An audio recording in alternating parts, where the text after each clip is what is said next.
This is the closing portion of the book of Vayikra. It's the portion of B'chukosai. We've mentioned many times that the Torah is divided into three types of commandments.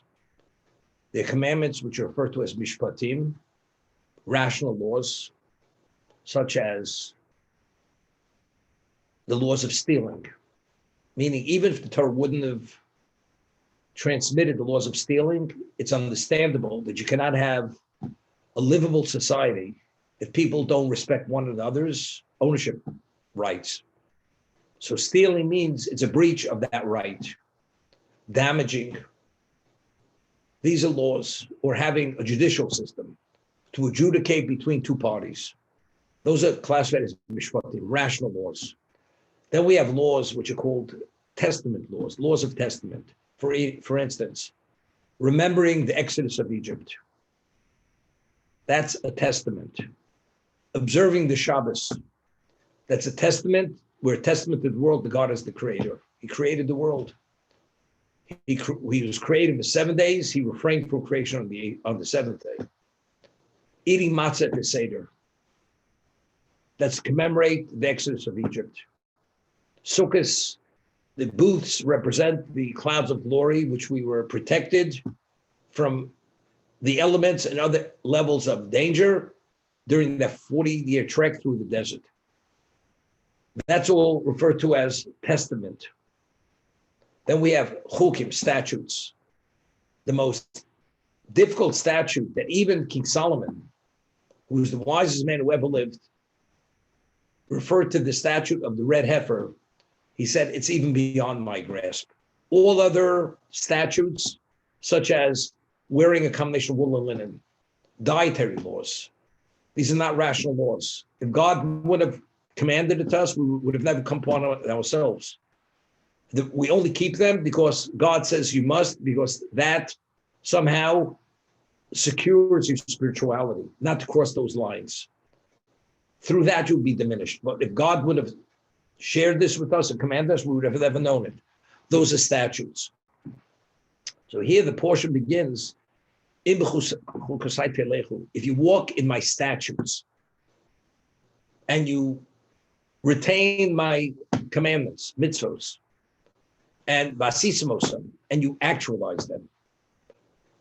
You walk in my statutes, you retain my statutes, means you keep them, you protect them by reviewing it for the sake of retention. And because you fully understand all the various protocols of the obligation, you will actualize them.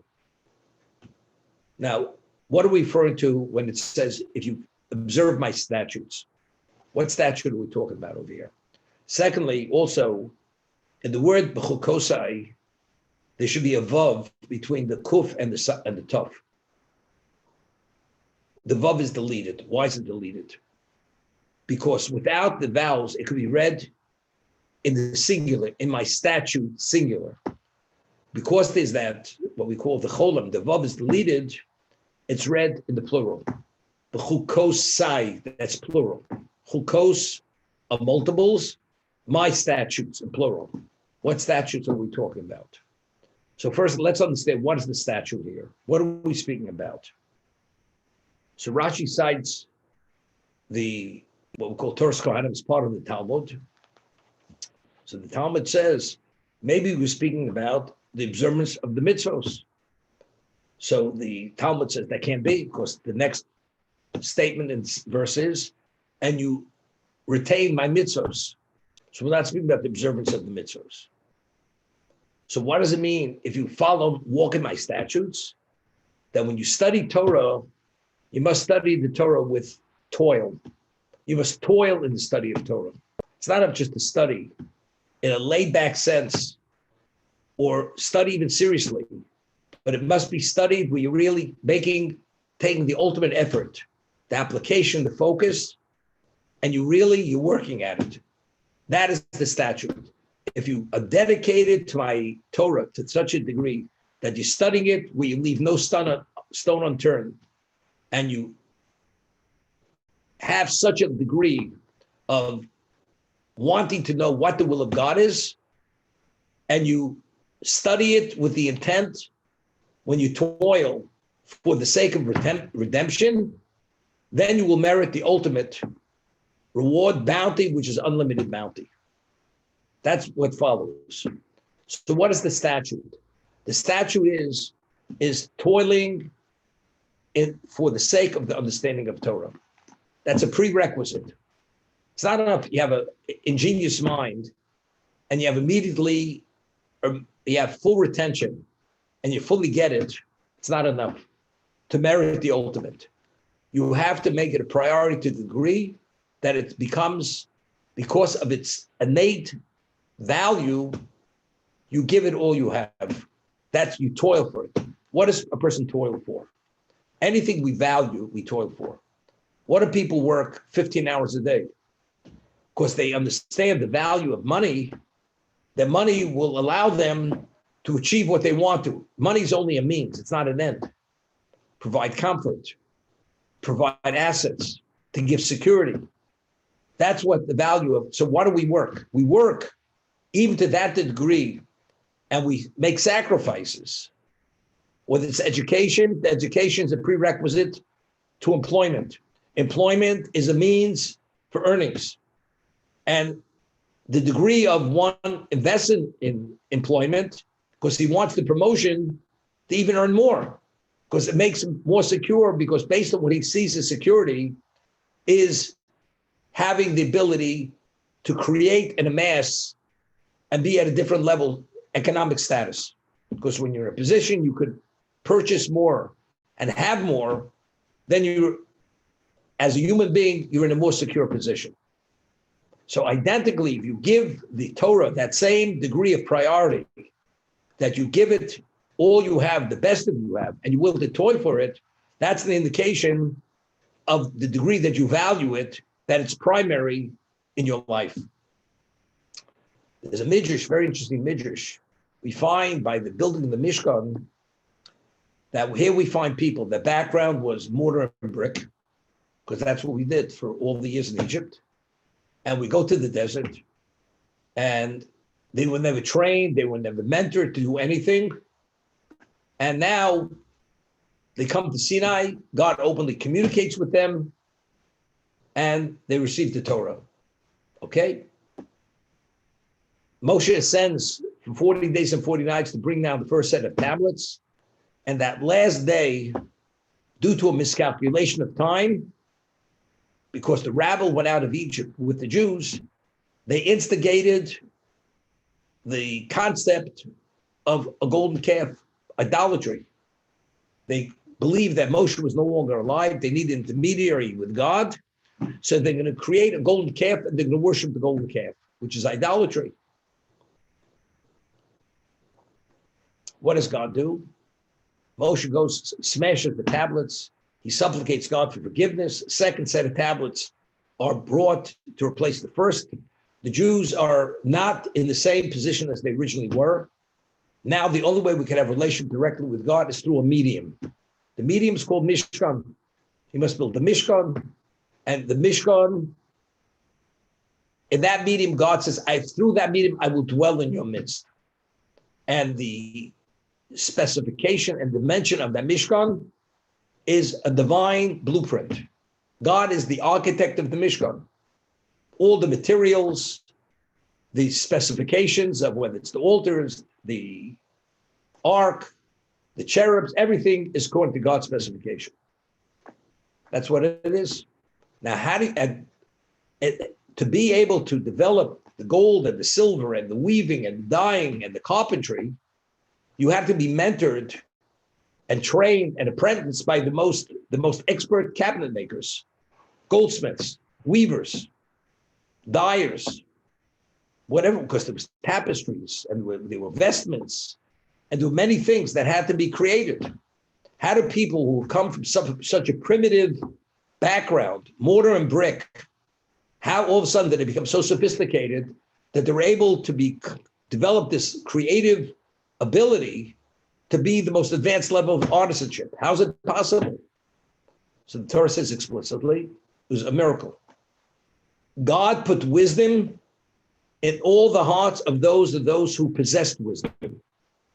If you possessed wisdom, God added wisdom to that person.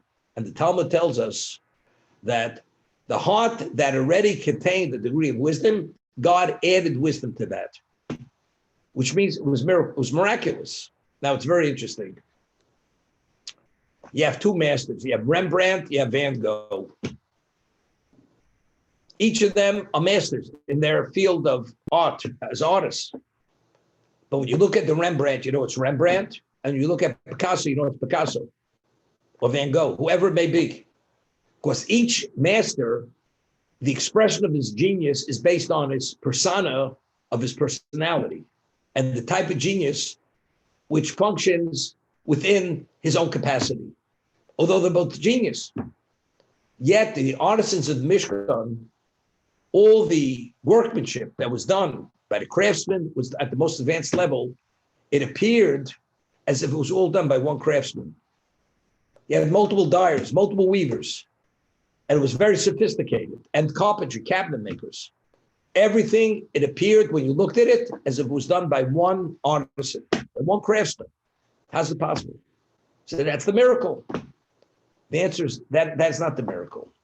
The only reason why an artisan or a craftsman or a master becomes a master, it's through his own application and being apprenticed by whoever that master may be, who his teacher may be. That's how it develops. It's developed through his own being.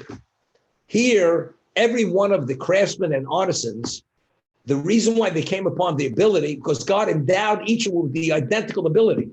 So the endower is the one who put it there. As a result of that, how did this manifest itself? The craftsmanship, whether it's carpentry, whether it's dyeing, whether it's weaving, whether it's goldsmithing, whatever it may be, it's all the same endower, which is God. Therefore, the end product looked identical, whether it's A doing it or B doing it or a Z doing it. It doesn't make a difference. That's what it was. So the Midrash tells us there was an incident, this non-Jewish matronly woman asked one of the rabbis, and it says, God gave wisdom to those who possessed wisdom. Why did God give wisdom to those who had no wisdom? The one who has wisdom, he has wisdom. He can fend for himself. The one who doesn't have wisdom, he's the one who needs wisdom. But it says, no, God only gave wisdom to the one who already possessed wisdom. The question is why? So the rabbi says to this woman, says, I want to ask you a question. You're a wealthy woman. If somebody would come to ask you for a loan, you have a poor man and you have a rich man. Who would you prefer to give the loan to? To the poor man, where it's questionable if he can pay back the loan, or to the rich man who doesn't need it as the poor man needs it? Would you prefer to give it to the rich man? Because you know there's a good chance he's going to repay the loan. Not only that, you collateralize the loan with that person, and he's able to get a cosigner because he's good for the repayment.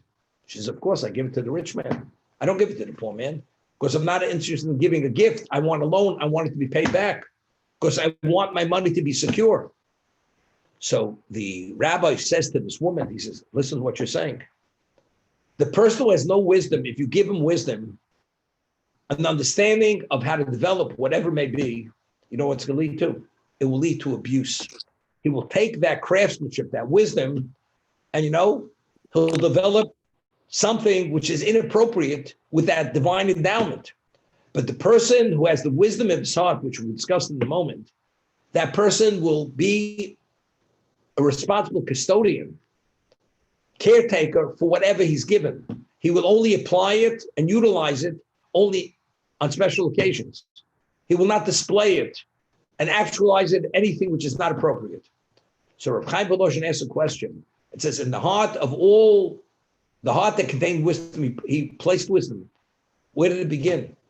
How did that wisdom initially come to that person's heart? So he cites a verse. David HaMelech says, King David says, Reishis Chochmah Yiras Hashem. What is the prerequisite to wisdom? The fear of God. Wisdom, genius is an endowment. That's an endowment. Ability is an endowment. But fear of God, that's up to one's choice. So the Jew who chose that fear of God which is the foundation and the bedrock of wisdom, that's the beginning of wisdom. As David says, Reishis Chochmah, the beginning of wisdom is Yiras Hashem, is fear of God. So because that is the foundation, all the wisdom which God endows that person is within the context of reverence of God. So if you revere God, in what context are you going to utilize that wisdom? Only in the context which is appropriate, not something that's not appropriate. But if that heart does not contain that fear of God, that reverence of God, and you give him that ability, where do you think he's going with that ability? He'll develop things which are inappropriate. Therefore, God says the wisdom doesn't go there. It's not the proper repository for the wisdom, that artisanship, that craftsmanship, because he'll go and build the Taj Mahal, Lahavdil, he's not building the Mishkan. He'll do other things which are inappropriate. Therefore, in the hearts of those who possess wisdom, he gave wisdom. So now, God says, if you toil in my Torah, and you toil for the sake of retention, and the sake of retention to ultimately actualize it when you study, then you will merit unlimited bounty. Unlimited, as we'll discuss in a moment. As we said, in what do you invest all your abilities in? You apply yourself and you toil, something you value. So if a person studies Torah at a level where it doesn't make a difference day or night, you're toiling unceasingly because you want to come upon its truth. What does that say about the person who's studying, who's toiling? That means it must be something very valuable. It must be something that you revere and you consider first and foremost. And it's a priority. God says, if you consider my Torah priority, because that's the degree that you value me, because you want to understand who I am, if that's the case, I'll provide every amenity, every level of material blessing to facilitate that particular person to be fully invested, that should not be distracted. Tell you a personal story. When I first came to New York, which is nearly almost 40 years ago, entering 40th year, I met a Jew, and he attended a class of mine, and his name was Bruce Rappaport from Geneva. And in those years, he was in the oil business and he was a banker.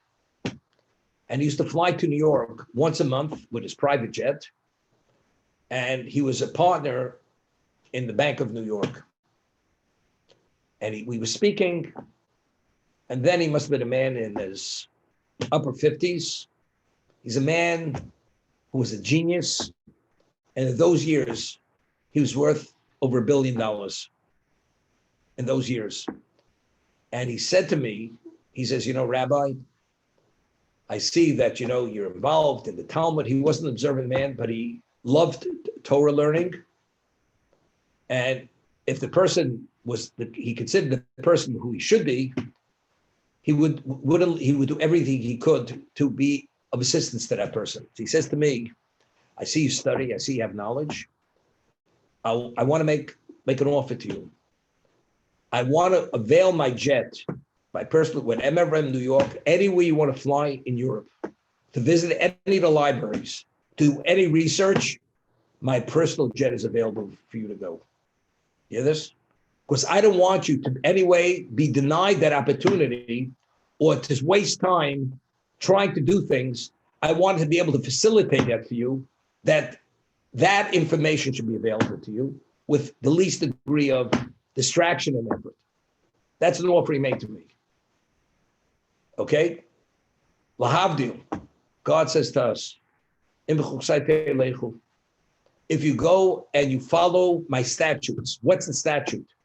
That you toil in Torah and you give it your full focus, your full energy, which indicates it's the priority of your life. And you study it to retain it for the sake of observance and actualizing my commandments. Because to show that's first and foremost most in your life. There's no such thing as unlimited bounty. Everything I provide is unlimited. The rains will come in the times. The harvests By the time you're bringing in the new harvest, you haven't even finished storing the old harvest. Nothing decays, nothing rots. You're protected from your enemies. You have no distractions in life. I provide everything because I don't want you to be distracted from what you're doing. That's what this portion is saying. Read at the end of the tractate Sanhedrin. You don't hear anything, right? Chizkiyahu, the king of Judah, his father was an idolater. He was a very bad man. When he became king, he assembled all the Jews and he said to them, I'm giving you an ultimatum, a choice. And he had a Sefer Torah and he had a sword. And he said to them, either you live by the Torah or you can be pierced by the sword. That's your choice, meaning you have no choice. Within 2.5 years, from Dan to Beersheba, every woman and child were proficient in the laws of spiritual purity. That's how quickly the change took place. That means the average Jew dedicated his life to study of Torah. And all Jews were studying day and night. And as a result of that, what happened? The Jews esteemed the Torah to such a degree that they allowed that the grapes on the vine to rot. They didn't even harvest the grapes. So the question is, it seems to be just being wasteful. You have a vineyard that produces such quality grapes. How do you let it rot on the vine? I'll give you an example. A person has an opportunity. And to one investment, he's able to have a $10 billion return. Another investment, he's able to have $100 million return. And the person goes, and somebody else is not aware that he has the $10 billion return. And he takes the money, and he passes on the $100 million return within a week. But the person doesn't realize he has a $100 billion return within a week. He says, the man is foolish. How's he passing on such an opportunity, $100 million in a week? But he doesn't realize, because he understands he has another investment, which will bring $10 billion within a week. The Jews at that time, they recognized and esteemed the Torah to such a degree, getting involved in harvesting the grapes, that's being penny wise and pound foolish. If you have the Torah, which is the ultimate, there's no price you could put on it. And God says, you do that, you have nothing to worry about. And they truly were fully invested in that. How could we spend time harvesting the grapes? Better let the grapes rot on the vine. Now, what happened? The Assyrian king, his name was Sancheriv.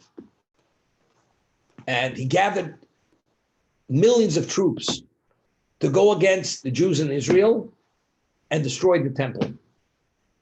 Chizkiyahu, the king of Judah, he lived in time of the first temple. So God says to Gabriel, his archangel, should I inform Chizkiyahu about this attack?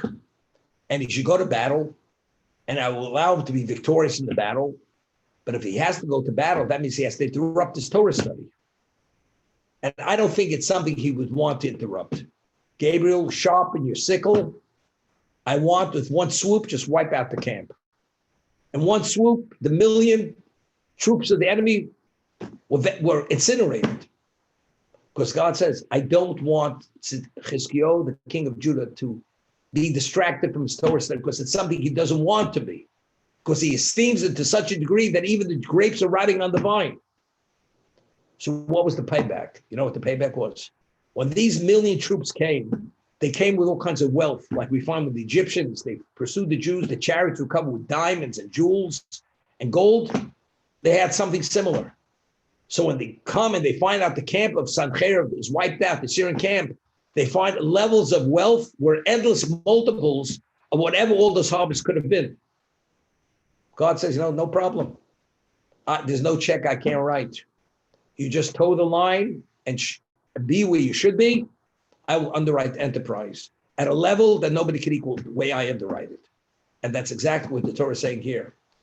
If you go walk in my statutes, you're dedicated that you toil in my Torah for the sake of retention, for the sake of actualization. The rains will come in that time. The bounty will be endless. You'll be protected. No illness, as we'll discuss in a moment. It's something not to be fathomed what level of blessing you're going to have.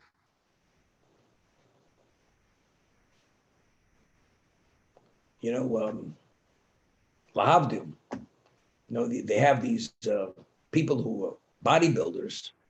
They take all kinds of, they inject themselves with some kind of whatever it is. So when they work out, they have a muscle mass, which is an abnormal muscle mass, which ultimately compromises their liver and their inner organs. That's what they do. Because they're infused with some kind of foreign element, which causes a development, which is an abnormal level of development, and they look almost like monstrous. They don't have almost like a human form. Lahavdil, God says, Torah itself is the basis, is an energy which is unlimited energy. Talmud Torah Keneged Kulam. The world was created that this is the playing field, the testing grounds, to meet all challenges. The Torah is premier and primary. It's the ultimate antidote. When you're infused with that, what does it generate? It generates an unlimited level of energy, infinite energy. So if it generates infinite energy, what's the return on that investment? It's unlimited investment. The return, the profit is unlimited. The bounty is unlimited because what's the source of that bounty? The source of the bounty is unlimited investment. The energy which was activated through that Torah, which the Torah itself is infinite, which is there's no beginning, there's no end. Therefore, the end result is, if you recognize its value, the result is the similar value, which is unlimited for that reason. So why is it written in the singular? The spelling singular, it's only within the vowels, I know it's plural. So the Orach Chaim HaKadosh says something interesting. We have the written law, we have the oral law. They're both divine. The written law was written by God. Moshe was only a scribe, recording what God dictated to him. And the oral law is God's interpretation of what the written law is. If you have the written law without the oral law, it can be open for thousands of interpretations, which is not what God meant. God says, when I said this, I meant this. Specifically, it's nothing other than that. The whole issue with the Sadducees and the Pharisees, the Sadducees only believed in the authenticity of the written law, not the oral law. But you realize, although you have that written law and you revere it and you value it, unless you have God's commentary on it, it has no value. It's worthless. It's a closed book. If God wants you to live a specific way, and it's open for 1,000 interpretations, how are you supposed to live by that mandate if you don't even know what the mandate is referring to? That's how ambiguous and inaccurate it is, based on our understanding, because it's open for 1,000, minimally 1,000 interpretations. The Sadducees said, something, God only wants you to live a life as long as it fits it within the text, it's good enough. The rabbis held, the Pharisees held, no. As the written law is divine, the oral law is divine. God is very specific in his communication at Sinai, and they rejected that. So in essence, the written law and the oral law is really one law. It's mechukosai pelechu. In its reality, we see it as two, but in its essence, it's really one. When God wrote and God said, that's what he meant. I'll give you an example. Years ago, I gave lectures, and a person would say, Rabbi, based on what you said this. And I'm listening to this. I said that. I said, I never said what you're saying. You misunderstood me, but you did say it. I said, I may have said those words, but that's not what I meant. And I was very clear what I meant, but you did say it. You mean you're holding me to my word? But if you don't understand my word, how could you hold me to my word if I explain my word to mean other than what you're saying? You understand? So I say, play the tape. Like they used to say, play the tape, we'll see what it is. And you'll see exactly what I said and what I meant. God says, You got to play the tape, but you only can play the tape if you know what the oral law, what God said at Sinai. So in essence, it's one. The oral law is exactly what God meant. So in terms of the spelling, it's singular. But in terms of the actual studying, you study the written law and you study the oral law as the elucidation of the written law. That's one interpretation of the Orach Chaim HaKodesh. The other interpretation is very interesting. The Talmud cites two verses. One verse says that God's chesed is until heaven. Tachas hashamayim, up until heaven. Another verse says it's me'al hashamayim. It's above heaven. It transcends heaven. God's chesed. So the Talmud is, how do we reconcile both verses? Is it either up to heaven or it transcends? It supersedes heaven.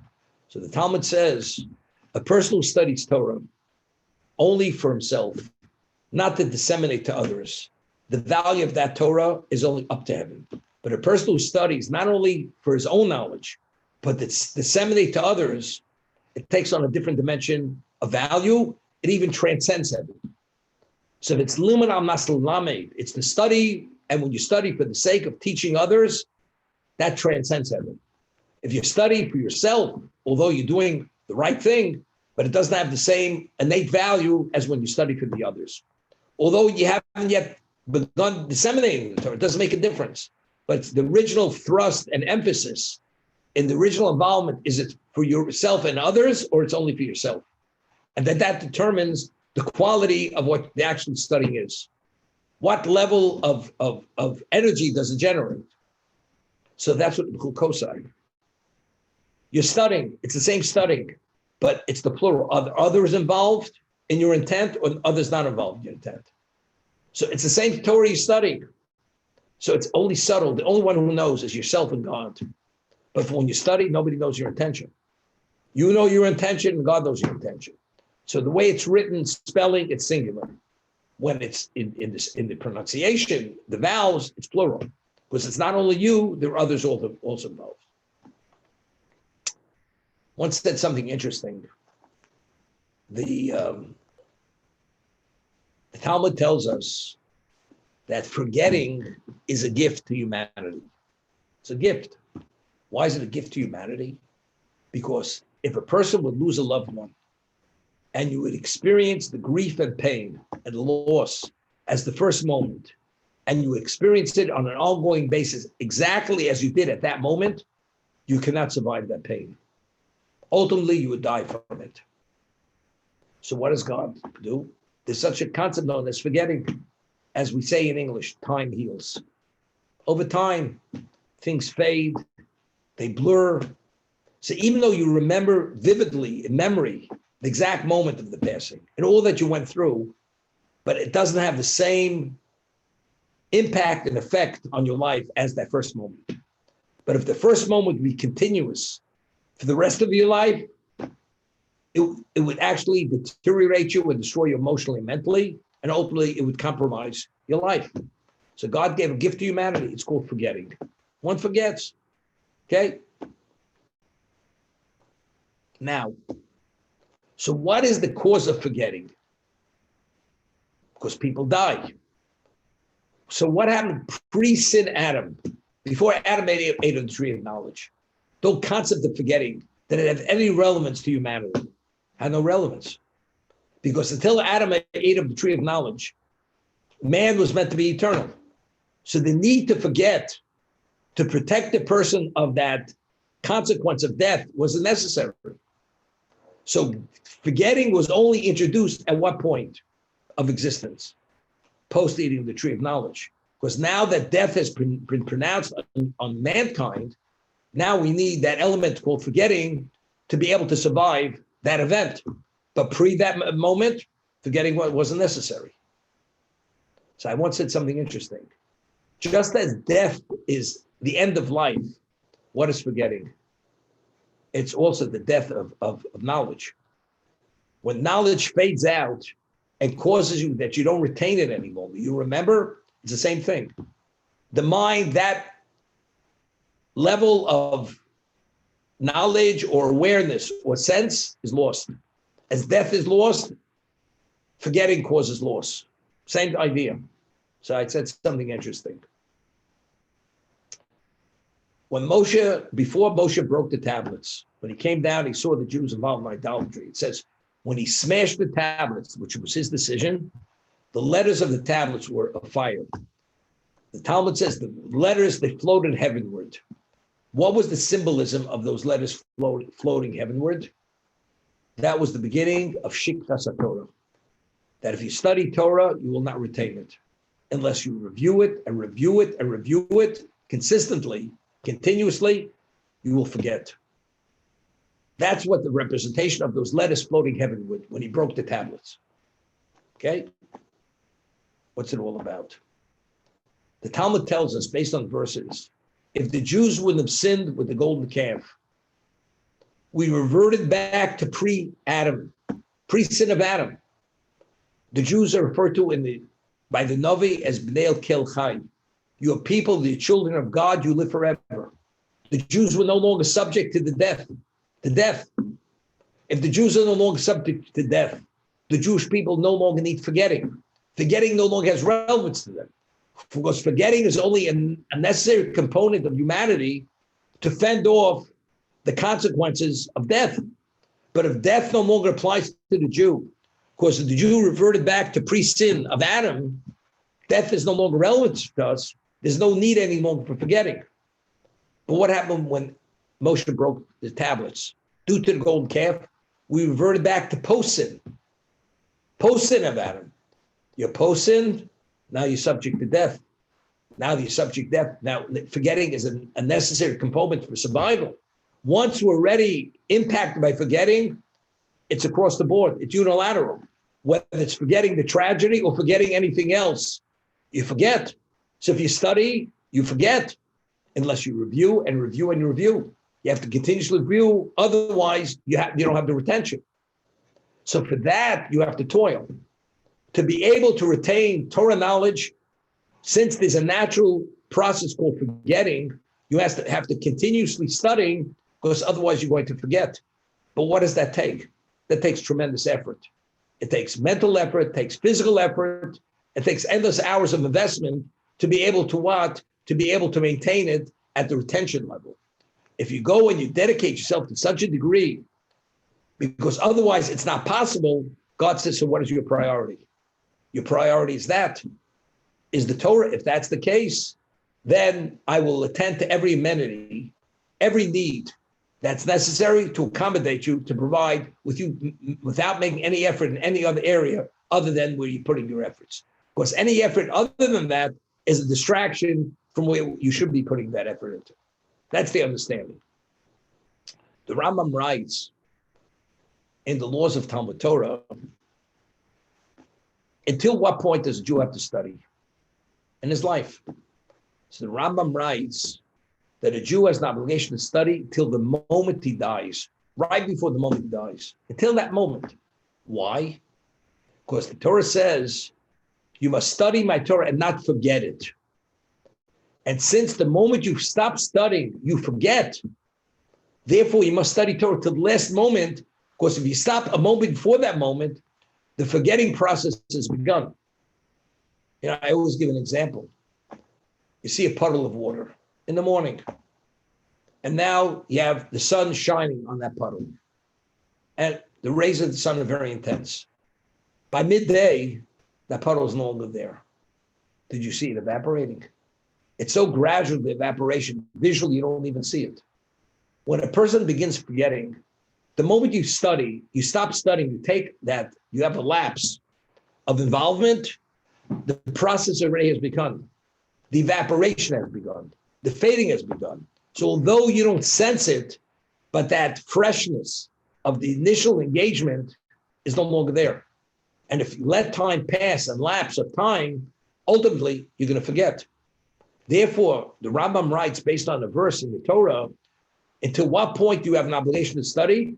Until the last moment of your life, because if you stop a moment before, you've begun forgetting, and you're not permitted to forget, although you don't feel the impact of forgetting, the reality is it's no longer the same. Of course, you're ready, you stop studying. The Talmud tells us that if a person sees problems cropping up in his life, one has to do an introspection.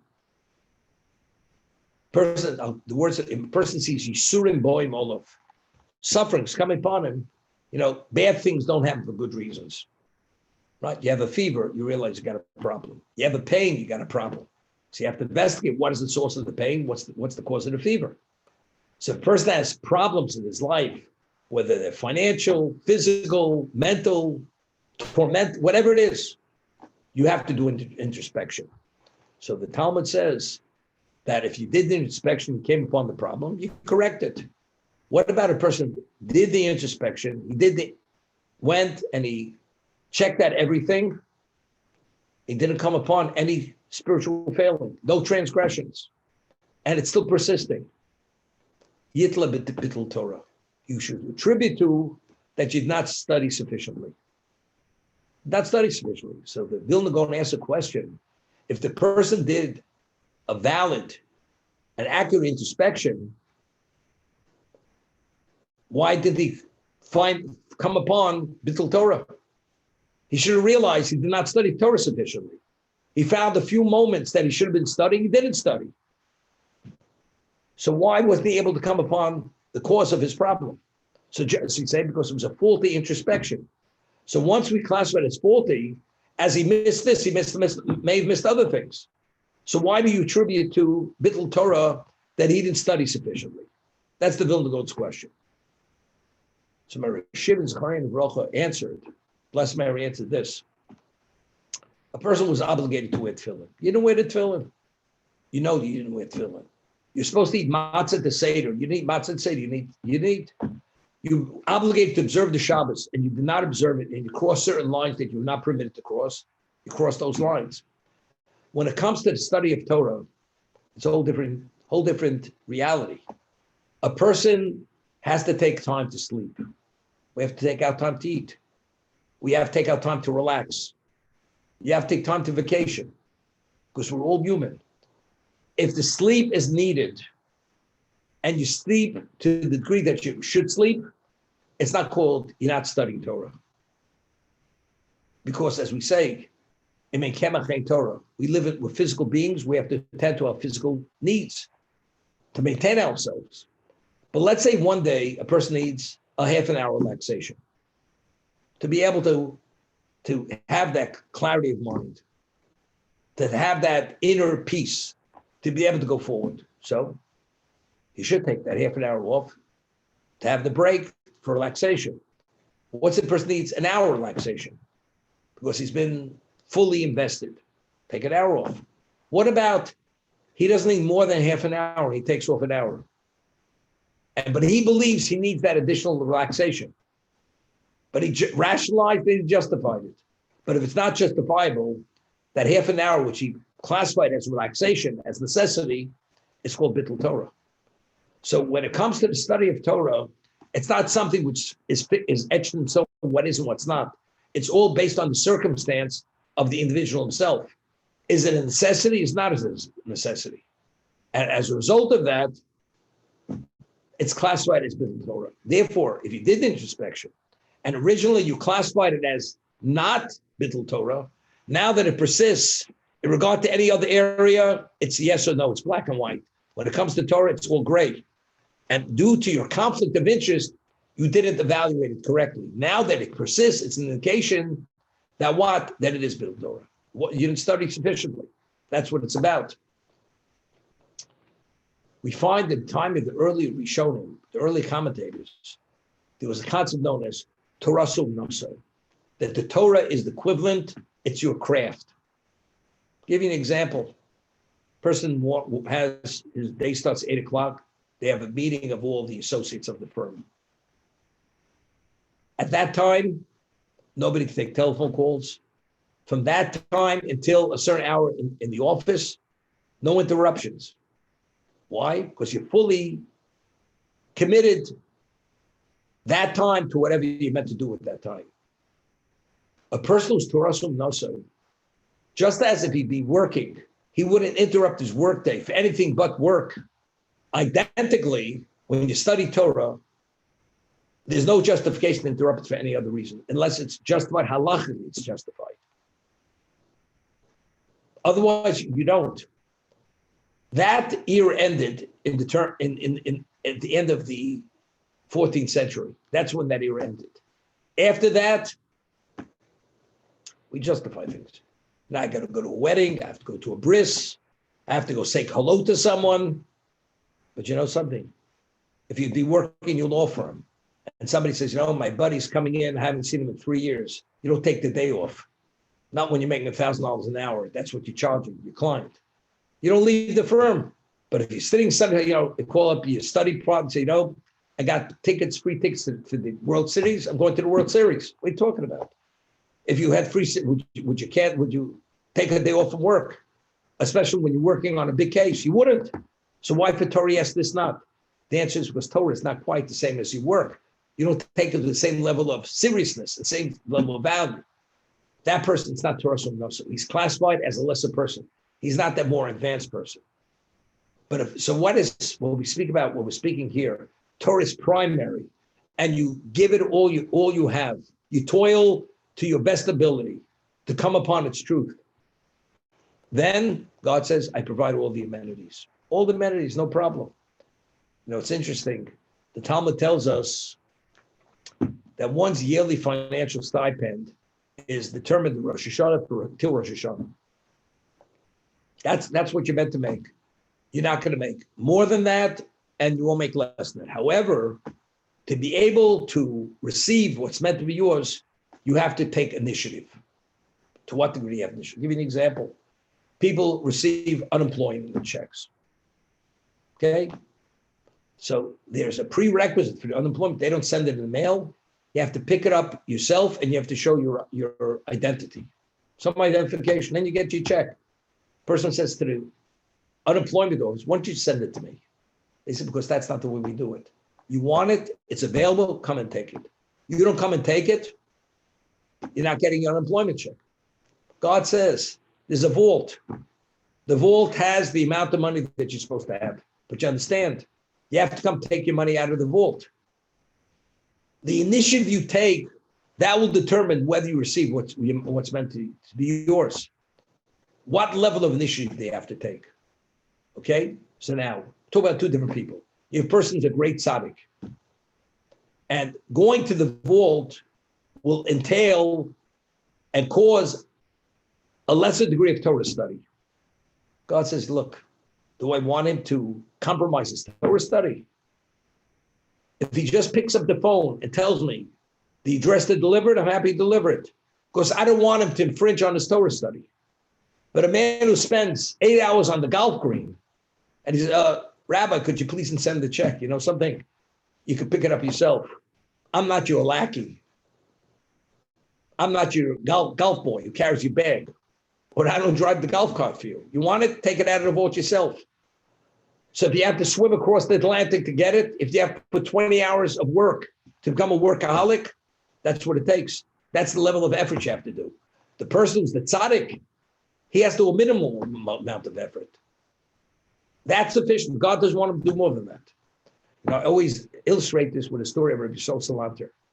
There's a story of Yisrael Salanter, the story. You have to take initiative to receive what's meant to be yours. So it was known Rabbi Yisrael Salanter, what was his initiative he would do every year? And he always, at the end of the day, made ends meet. He would buy an Austrian sweepstake ticket, which the big prize was 100,000 golden gulden. That's what it was. And he'd buy that. And the rest of the time he'd sit and study, and somehow it always worked out. Something came up, an opportunity, financial. Without any effort, he was able to put it all together financially. So there was a person who ran a grocery store in Vilna. He says to his wife, I'm in the market 4 a.m. I open the store at 6. I come home, I'm totally exhausted. I have no life, not day, not night. I have no time even to live as a proper Jew. Something? Let's sell the store. I'll buy a Austrian sweepstake ticket. We'll live like Rabbi Yisrael Salanter, without any effort. And we'll get what's meant to be ours. His wife said, no problem. They sell out the inventory. They sell this store. and he sits in shul all day, and the little bit of savings they have is getting whittled down to nothing. 3 months pass, they don't have money to buy food. And they have a question. Rabbi Soslantik has never told me he never had food. We have a problem. His wife is on his back.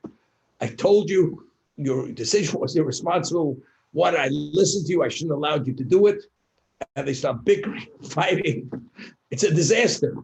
The kids are going to sleep hungry. The husband's really getting incensed. He goes and finds out where Shoslantik lives in Vilna, and he starts pounding on his door like he's breaking the door down. Shoslantik couldn't imagine what was going on. He opens the door, this man is irate. He's ready to eat him alive. He says, "You destroyed my life." You know what the man was talking about. He says, "Because you bought that sweepstakes ticket, I did the same. And today I'm destined to have nothing. My marriage is at stake. My kids are at stake. It's all your fault." So what happened?